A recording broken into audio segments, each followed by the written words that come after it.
Hai, nama saya Lulu Adele Cici Perdana Stefani, Prodi Pembangunan Sosial Fakultas Ilmu Sosial dan Ilmu Politik Universitas Tanjung Pura.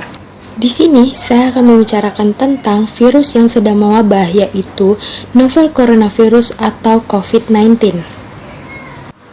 Virus ini bermula dari kota Wuhan, Tiongkok. COVID-19 adalah virus baru penyebab penyakit saluran pernafasan. Virus ini merupakan satu keluarga dengan penyebab virus SARS dan MERS. Gejala virus ini adalah demam, batuk, pilek, gangguan pernafasan, sakit tenggorokan, letih, dan lesu. Adapun pencegahannya agar kalian tidak gampang terkena virus ini. Yang pertama, menjaga imunitas tubuh, sering mencuci tangan, dan gunakan masker apabila kalian batuk dan pilek.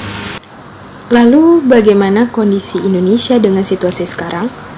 Jumlah kasus positif COVID-19 bertambah. Pemerintah melakukan lockdown di beberapa wilayah di Indonesia. Untuk menghindari mewabahnya virus ini, mulai dari TK sampai dengan SMA atau SMK diliburkan. Bahkan perguruan tinggi atau mahasiswa dan mahasiswi melakukan perkuliahan online. Yang pastinya, pemerintah tidak boleh lengah atas kasus ini, dan rakyat Indonesia harus berpartisipasi dalam hal ini, karena bukan untuk kesehatan kita pribadi, tetapi untuk keselamatan orang banyak. Bahkan, Bapak Presiden Joko Widodo juga sudah memperingatkan untuk sama-sama mencegah virus ini dengan belajar dari rumah, bekerja dari rumah, dan ibadah di rumah. Indonesia juga mengalami panic buying. Panic buying adalah penimbunan rasa takut, tindakan membeli barang dalam jumlah besar untuk mengantisipasi suatu bencana. Masyarakat mulai panic buying kebutuhan sehari-hari, seperti masker, hand sanitizer, dan kebutuhan lainnya. Akibatnya terjadi kelangkaan pada barang-barang tersebut. Mungkin untuk sebagian orang, hal ini baik, karena mereka punya uang lebih. Tetapi untuk orang yang berpenghasilan untuk mencukupi kehidupannya sehari-hari, hal ini bukan solusi yang terbaik. Bagaimana solusinya?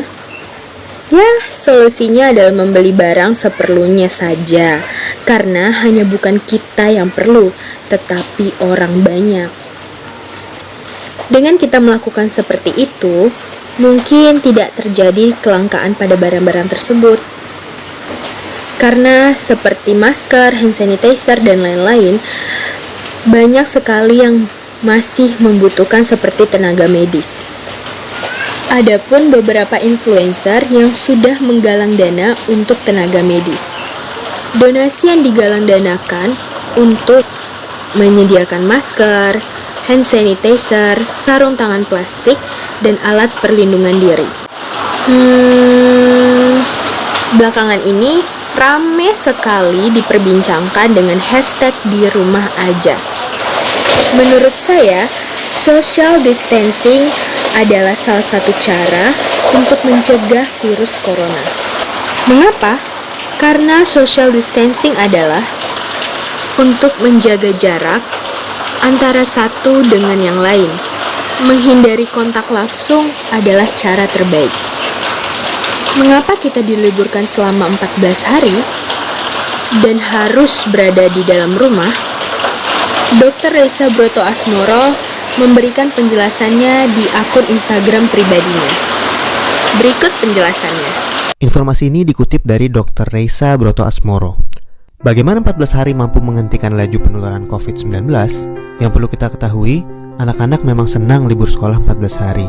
Namun sayangnya, banyak orang yang belum memahami mengapa 14 hari dan untuk apa. Maklum, himbauan itu tanpa disertai penjelasan yang memadai. 14 hari itu sangat penting dan harus disertai tindakan kepatuhan. 14 hari itu mampu menghentikan laju penularan COVID-19 dan mampu menyelamatkan ribuan orang. Bagaimana bisa? Begini, ketika seseorang kontak dengan apapun yang bisa menginfeksinya dengan COVID-19, maka harus ditunggu minimal 14 hari. Jika tidak terjadi apa-apa, maka orang itu aman. Nah, libur 14 hari itu untuk memotong rantai penularan, dan ini baru akan berhasil jika semua orang tetap tinggal di rumah masing-masing selama 14 hari itu. Kenapa harus begitu?